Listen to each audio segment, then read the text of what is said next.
Property విషయంలో confusion గా ఉన్నారా? గేటెడ్ కమ్యూనిటీలో ఫ్లాట్ తీసుకోవాలా లేదా విల్లా తీసుకోవాలా? మన పిల్లల భవిష్యత్ కోసం ఓపెన్ ఫ్లాట్ తీసుకోవాలా? మన హైదరాబాద్ లో ఏ లొకేషన్ లో కొంటే మంచి అప్రిసియేషన్ వస్తుంది? మరి నమ్మకమైన ప్రాపర్టీ కొనాలంటే నమ్మకమైన గైడ్ కావాలి కదా. ప్రాపర్టీ అడ్వైజర్ కోసం సంప్రదించండి వరాహస్వామి ప్రాపర్టీ గూగులర్.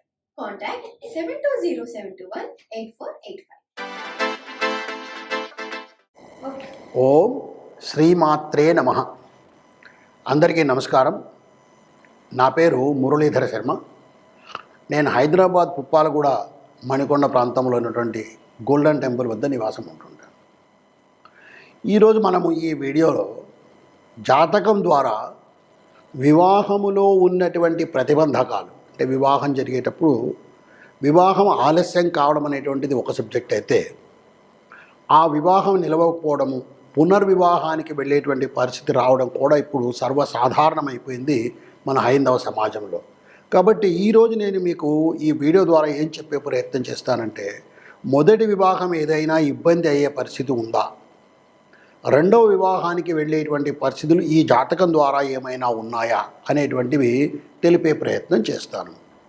అయితే ముందుగా మనము వివాహం అన్నప్పుడు, ఈ పెళ్ళి అన్నప్పుడు దాని గురించి ముందుగా మనం తెలుసుకోవాలి. ఈ జాతకంలో పెళ్ళి అనేటువంటిది, వివాహం అనేటువంటిది ఎక్కడ చూడాలి, ఏం పరిశీలించాలి, ఏం పరిశీలిస్తే మనకు ఈ అసలు వివాహం అనేది ఉందా, ఉంటే మొదటి వివాహం ఏమవుతుంది అనేటువంటిది మనం అర్థం చేసుకునే ప్రయత్నం చేయవచ్చు. కాబట్టి వివాహ ప్రతిబంధకాల్లో ఈ ద్వితీయ వివాహానికి వెళ్ళే అవకాశం ఈ జాతకం ద్వారా ఏదైనా ఉందా అనేది తెలుసుకునే ప్రయత్నం చేద్దాం. వివాహము అన్నప్పుడు ముఖ్యంగా మనం గమనించాల్సిన అంశం ఏంటంటే, ప్రస్తుత సమాజంలో వచ్చినటువంటి మార్పుల వల్ల 25 నుంచి 28 ఏళ్ల వయసు లోపల వివాహం జరిగితే త్వరగా జరిగినట్టే భావించుకోవచ్చు. ఎందుకంటే 33, 35, 38 వాళ్ళ జాతకాలు కూడా వస్తున్నాయి మనకి ఈ మధ్యకాలంలో. 28 దాటితే కాస్త వివాహం ఆలస్యమైందని అనుకోవచ్చు. కాబట్టి 25 నుంచి 28 ఏళ్ల వయసు లోపల వివాహ ప్రయత్నం చేస్తే తప్పక బాగుంటుంది. రెండో విషయం, మనము జాతకంలో ఏ గ్రహాలను పరిశీలించాలి. ముఖ్యంగా శుక్రుడు, గురువు, కుజుడు, ఈ ముగ్గురిని కూడా మనము పరిశీలించుకోవాలి. గురు బలం బాగా ఉంటేనే వివాహం అయ్యే అవకాశం ఉంటుంది. అది గోచార రీత్యా కావచ్చు లేదా జాతక రీత్యా కావచ్చు. అలాగే శుక్రుడి యొక్క పరిస్థితి, అలాగే కుజగ్రహం యొక్క పరిస్థితి కూడా తెలుసుకోవాలి. తరువాత ఈ గ్రహాలు ఉన్నటువంటి స్థానాలు ఏంటి, ఈ గ్రహాలను ఎవరు చూస్తున్నారు, లేదా వివాహ స్థానాన్ని ఎవరు చూస్తున్నారు. శుభగ్రహాలు చూస్తే త్వరగా వివాహం అయ్యే అవకాశం ఉంది. శుభగ్రహాలు అన్నప్పుడు చంద్రుడు, అలాగే బుధుడు పరిస్థితిని బట్టి ఏ గ్రహంతో కలిసి ఉన్నాడనే దాన్ని బట్టి బుధుడు, గురువు, శుక్రుడు, ఈ గ్రహాలు మనం శుభగ్రహాలుగా చెప్పుకుంటున్నాం. అలాగే చంద్రుడు కూడా మనకు పౌర్ణమి చంద్రుడు, తర్వాత అష్టమి తర్వాత చంద్రుడు, ఇలా దీని ఆధారంగా మనము శుభగ్రహం అశుభగ్రహం అనేది కూడా నిర్ణయించుకోవాలి. కాబట్టి చంద్రుడు, బుధుడు, గురువు, శుక్రుడు అనేటువంటి ఈ గ్రహాల యొక్క పరిస్థితి కూడా మనకు చాలా ముఖ్యమవుతుంది జాతకంలో. అలాగే రాసులు కూడా మనం తెలుసుకోవాలి. వృషభం, కర్కాటకం, కన్య, వృశ్చికం, మకరం, మీనం. వృషభం, కర్కాటకం, కన్య, వృశ్చికం, మకరం, మీనం, ఈ రాసులు శుభరాశులు. ఈ రాసుల్లో ఉన్నప్పుడు, గ్రహాలు బాగా ఉన్నప్పుడు, గ్రహాల యొక్క దృష్టి బాగా ఉన్నప్పుడు మనకు వివాహం త్వరగా జరిగే అవకాశం ఉంటుంది. అలాగే ద్విస్వభావ రాశులు అంటాము, అంటే మిథునము, కన్య, ధనుస్సు, మీనము. ఈ 4 రాశుల్లో కనుక గ్రహాలు ఉండి, ఈ గ్రహాలు ఉచ్చస్థితిలో ఉండి, లేదా సంపూర్ణమైనటువంటి బలముతో ఉన్న గ్రహాలు అక్కడ ఉన్నట్టయితే కనుక అప్పుడు ఇది ద్వితీయ వివాహానికి వెళ్ళే అవకాశాలు ఎక్కువగా ఉంటాయి. ద్విస్వభావ రాశులలో ఏ ఏ గ్రహాలు ఉన్నాయి అనేటువంటిది మనము తెలుసుకోవాల్సిన అవసరం ఉంటుంది. అలాగే లగ్నం యొక్క పరిస్థితి ఏమిటి, లగ్నంలో ఏ గ్రహాలు ఉన్నాయి, లేదా లగ్నాన్ని ఏ గ్రహాలు చూస్తూ ఉన్నాయి అనేటువంటిది కూడా ముఖ్యమైనటువంటి అంశం. తర్వాత సప్తమ స్థానము, నవమ స్థానము, అలాగే ద్వితీయము కుటుంబ స్థానం కూడా. ఈ 4 స్థానాలను, అంటే లగ్నము మొదటిది, రెండవది, అలాగే సప్తమ స్థానము, నవమ స్థానము, ఈ 4ంటిని కూడా మనం తప్పకుండా పరిశీలించాలి. గ్రహం యొక్క ఉచ్చ నీచ స్థితులు ఏమిటో తెలుసుకోవాలి. గ్రహం యొక్క దృష్టులు తెలుసుకోవాలి, గ్రహాల యొక్క శత్రుమిత్రత్వాలు కూడా తెలుసుకోవాలి. అంటే ఒక జాతకాన్ని మనం సమగ్రంగా పరిశీలించి ఈ జాతకంలో ఏమైనా సమస్యలు ఉన్నాయా, ఈ జాతకంలో ఈ వివాహం ఈ స్త్రీకి లేదా ఈ పురుషుడికి వివాహం జరిగితే ఇది మొదటి వివాహము, ఈ వివాహంలో ఏమైనా ప్రతిబంధకాలు ఏర్పడి, ప్రతిబంధకాలు అంటే ఎలాగా, వివాహము విడిపోవడం కావచ్చు, అంటే ఈ భార్యాభర్తల మనస్పర్ధల వల్ల వాళ్ళు విడిపోవడం కావచ్చు, లేదా అకాల మృత్యు వల్ల భర్తనో లేదా భార్యనో దుర్మరణం పాలవటము, ఇలా అనేక విధాలుగా మొదటి వివాహం చెడిపోయి అది రెండో వివాహానికి వెళ్ళేటువంటి పరిస్థితి ఉంటుంది. కాబట్టి దాన్ని కూడా తెలుసుకోవాలంటే మనము గ్రహాలు, రాశులు, తర్వాత భావాలు, ఉచ్చ నీచ స్థితులు, గ్రహ దృష్టులు, గ్రహం యొక్క శత్రుత్వ మిత్రత్వాలు, ఇలా అనేక విషయాల్లో మనము ఒకసారిగా సమగ్రంగా పరిశీలించుకోవాల్సి ఉంటుంది. మీకు ప్రత్యేకంగా నేను ఒక విషయం చెప్పాలనుకుంటున్నాను. గ్రహ దృష్టి అనేటువంటిది కూడా చాలా ముఖ్యమైనటువంటిది. ప్రతి గ్రహం కూడా తను ఉన్న ఇంటి నుంచి 7వ ఇంటిని చూస్తుంది. రాహుకేతువులు మినహాయించి మిగిలిన గ్రహాలన్నీ కూడా చూస్తాయి. శని తను ఉండే రాశి నుంచి అదనంగా 7వ ఇంటిని మాత్రమే కాకుండా 3వ ఇంటిని అలాగే 10వ ఇంటిని కూడా చూస్తాడు. ఇక్కడ శని మనకు పాపగ్రహము. తర్వాత ఈ గ్రహం యొక్క దృష్టి 3వ ఇంటి మీద 10వ ఇంటి మీద కూడా ఉంటుంది. అలాగే కుజుడు తను ఉండే రాశితో పాటు 7వ రాశిని కాకుండా 4, 8 స్థానాలను కూడా చూస్తాడు. తర్వాత గురువు తను ఉండే రాశి నుంచి 7వ రాశి స్థానాన్ని కాకుండా అదనంగా 5, 9 స్థానాలను కూడా చూస్తాడు. అంటే శని కుజ గురువులకు 7వ స్థానం కాకుండా అదనంగా మరి 2 స్థానాలను కూడా వాళ్ళు చూసే అవకాశం ఉంది. ఈ గ్రహ దృష్టి మనము శని పాపగ్రహం అలాగే కుజుడు పాపగ్రహం, ఈ శని కుజుల దృష్టి కనుక ఉన్నట్టయితే అప్పుడు ఆ వివాహం ఏమవుతుందని కూడా మనము తెలుసుకోవచ్చు. ఈ విధంగా మనకి ఇప్పుడు ఒక విషయం అర్థమైంది. అంటే గ్రహ స్థితిని బట్టి, అంటే గ్రహాలు ఎక్కడ ఉన్నాయి, ఏ స్థానాల్లో ఉన్నాయి, 7వ స్థానంలో ఉందా, 8వ స్థానంలో ఉందా, 9వ స్థానంలో ఉందా, ద్వితీయ స్థానంలో ఉందా, అలాగా ఉచ్చ స్థితిలో ఉందా, నీచ స్థితిలో ఉందా, అలాగే కేంద్రము, కోణం, ఇవి కూడా మనకు ముఖ్యమవుతాయి. కేంద్రం అంటే 1, 4, 7, 10 స్థానాలు కేంద్రం అంటారు. అలాగే 5, 9 స్థానాలను కూడా కోణ స్థానాలు అంటారు.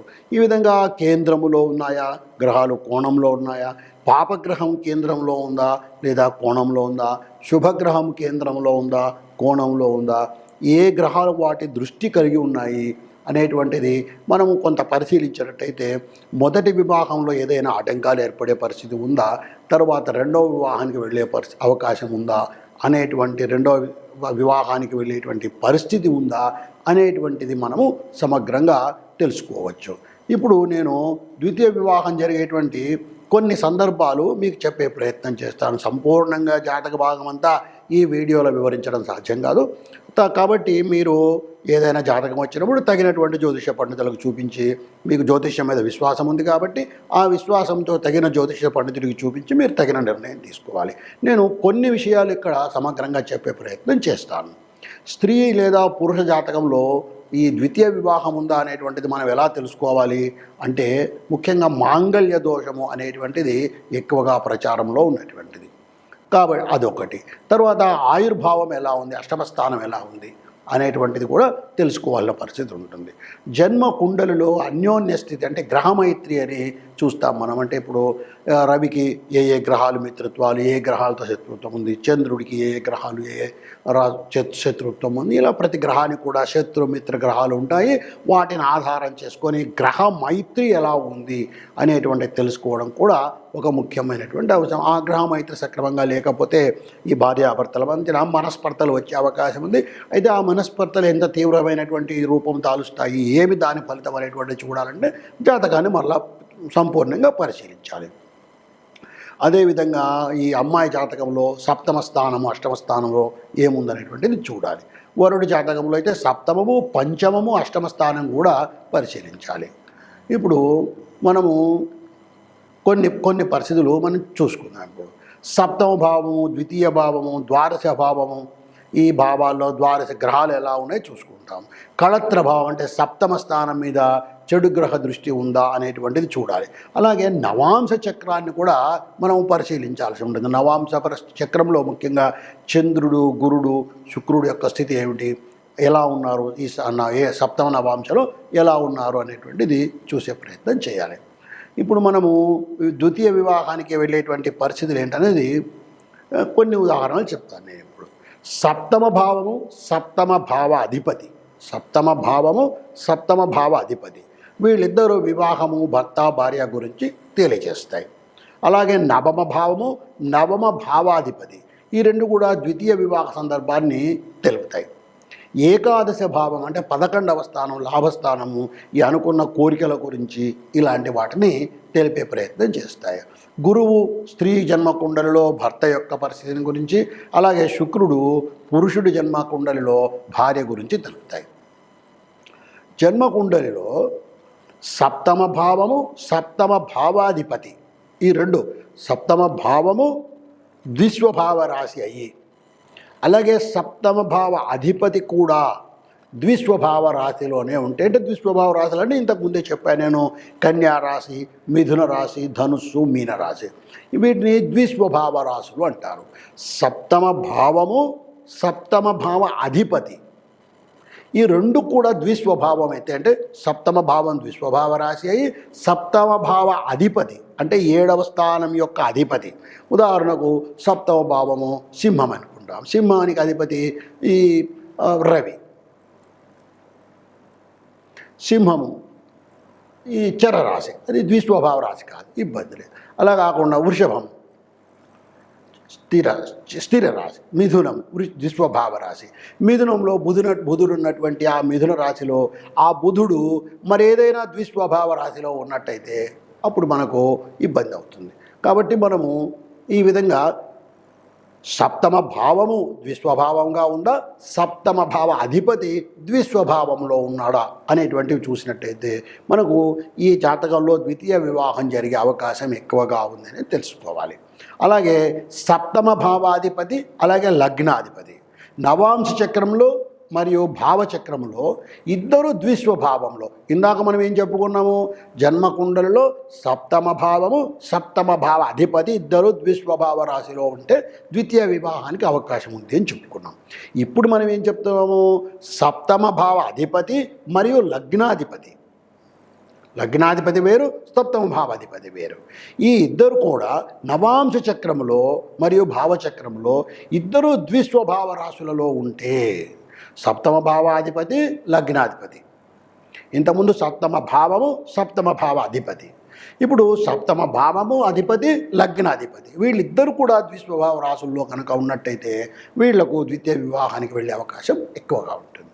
అలాగే వివాహ స్థానము సప్తమ స్థానము దాని మీద లేదా సప్తమ స్థాన అధిపతి మీద 2 లేక 3 పాపగ్రహాల యొక్క దృష్టి ఉన్నట్టయితే ద్వితీయ వివాహం జరిగే అవకాశం ఉంది. శని, రాహువు, కేతువు, కుజుడు ఇవి పాపగ్రహాలు. ఇలా ఈ గ్రహాల దృష్టి కనుక సప్తమ స్థానం మీద కానీ లేదా సప్తమ స్థాన అధిపతి మీద కానీ ఈ దృష్టి కనుక ఉన్నట్టయితే ద్వితీయ వివాహానికి వెళ్ళే అవకాశం ఉంటుంది. అలాగే సప్తమ భావాధిపతి మరియు లగ్నాధిపతి వీళ్ళిద్దరూ కలిసి 11వ భావంలో ఉండే, ఆ 11వ భావం ద్విస్వభావ రాశి అయితే ఇక్కడ మరణ ఈ ద్వితీయ వివాహానికి వెళ్ళేటువంటి పరిస్థితి ఉంటుంది. అలాగే సప్తమములో లేదా ద్వితీయములో 2 కంటే ఎక్కువ గ్రహాలు కానీ శుక్రునితో కలిసి ఉంటే మరియు ఆ సప్తమ భావం మీద పాపగ్రహాల దృష్టి ఉంటే ద్వితీయ వివాహానికి వెళ్ళే అవకాశం.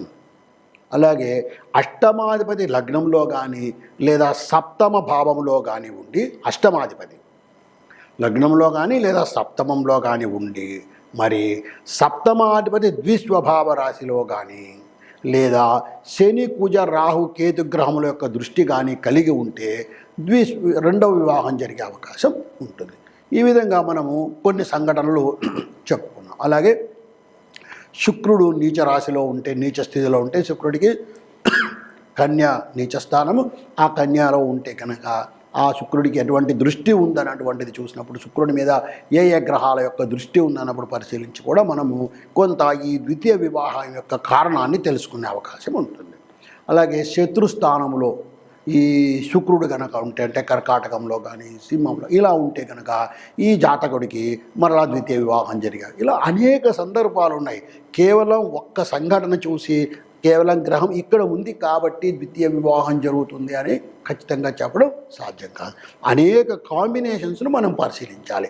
అయితే ఈ కాంబినేషన్స్ను మనం పరిశీలించినప్పుడు ముఖ్యమైన అంశాలు ఏంటంటే ఈ శుక్రుడు, గురువు వీళ్ళిద్దరూ, అలాగే సప్తమ స్థాన అధిపతి, ఈ సప్తమ స్థానము, ఇలా ఈ అంశాలను ఎక్కువగా మనము ఫోకస్డ్గా చూసుకోవాలి. ఈ విధంగా మనము పరిశీలించి ఒక స్త్రీకి కానీ పురుషుడికి కానీ ద్వితీయ వివాహం జరిగే పరిస్థితి ఏమైనా ఉందా అనేటువంటిది మనం తెలుసుకోవచ్చు. సరే, తెలుసుకున్న తర్వాత ఇప్పుడు మనకు వచ్చినటువంటి జాతకం మొదటి వివాహం గురించి. ఇప్పుడు మనం జాతకం పరిశీలిస్తే దీంట్లో ద్వితీయ వివాహం జరిగేటువంటి అవకాశం జాతకం ద్వారా మనకు కనపడుతుంది. మనకు ఈ సబ్జెక్ట్ మీద మనకు సంపూర్ణమైనటువంటి విశ్వాసం ఉంది కాబట్టి దాన్ని నమ్మి ముందుకు వెళ్ళాలనేటువంటి అభిప్రాయం ఉంది కాబట్టి మనం దీన్ని ఇప్పుడు నమ్మాము, ఈ జాతక భాగాన్ని నమ్మాము. ఈ జాతక భాగాన్ని నమ్మిన తర్వాత మనకు ఆ జాతకాన్ని పరిశీలించినప్పుడు ద్వితీయ వివాహానికి అవకాశం ఉంది అని తెలిసింది. మరి ఇప్పుడు ఏం చేయాలి? మొదటి వివాహం చేయడమే మానేయాలా అంటే అలా కాదు. ప్రతి దానికి కూడా మనకు మన సాంప్రదాయము, మన శాస్త్రము అనేకమైనటువంటి పరిష్కారాలను తెలియజేసింది. ఉదాహరణకు కుంభ వివాహము అనేటువంటిది ఒకటి, అలాగే అర్క వివాహం, కదలి వివాహం. మనం ఎన్నోసార్లు విన్నాం. పెద్ద పెద్ద సెలబ్రిటీలు కూడా ఇలా మొదట వాళ్ళ జాతకాల్లో ఏవో ప్రతిబంధకాలు ఉంటే ఆ ప్రతిబంధకాలను తొలగించుకోవడానికి ముందుగా ఒక పెట్టుడు వివాహం అంటే ఈ కడవతో కానీ లేదా జిల్లేడు చెట్టుతో కానీ లేదా అరటి చెట్టుతో కానీ ఇలా వివాహాలు చేసి ఆ దోషాన్ని తొలగించుకొని వివాహాలు చేసుకున్న సందర్భాలు ఎన్నో మనం ఈవెన్ సెలబ్రిటీస్ విషయంలో కూడా వింటుంటాం. అలాగే సాధారణమైన వ్యక్తులు కూడా చేసుకోవచ్చు. ఇది చాలా పెద్ద ఖర్చుతో కూడుకున్నటువంటిది ఏం కాదు. దీన్ని తగినటువంటి జ్యోతిష్కుడిని లేదా తగినటువంటి ఒక పంతులను, పౌరోహితుడిని సంప్రదించి ఈ పరిష్కారం చేసుకోవచ్చు.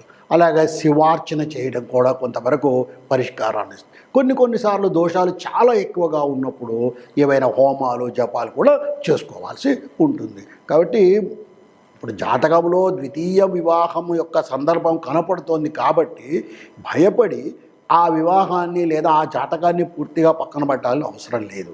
దాంట్లో ఎలాంటి పరిష్కారాలు ఉన్నాయి, మనకు సాంప్రదాయము, మన శాస్త్రము ఏమి చెబుతోంది, దీని పరిష్కారాలు మనం చేసుకోవడం వల్ల ఆ ఆపదను తొలగించుకొని మొదటి వివాహాన్నే మనము బలపరుచుకొని సక్రమంగా ఆ వివాహాన్ని ముందుకు తీసుకెళ్లే అవకాశం ఉంటుంది.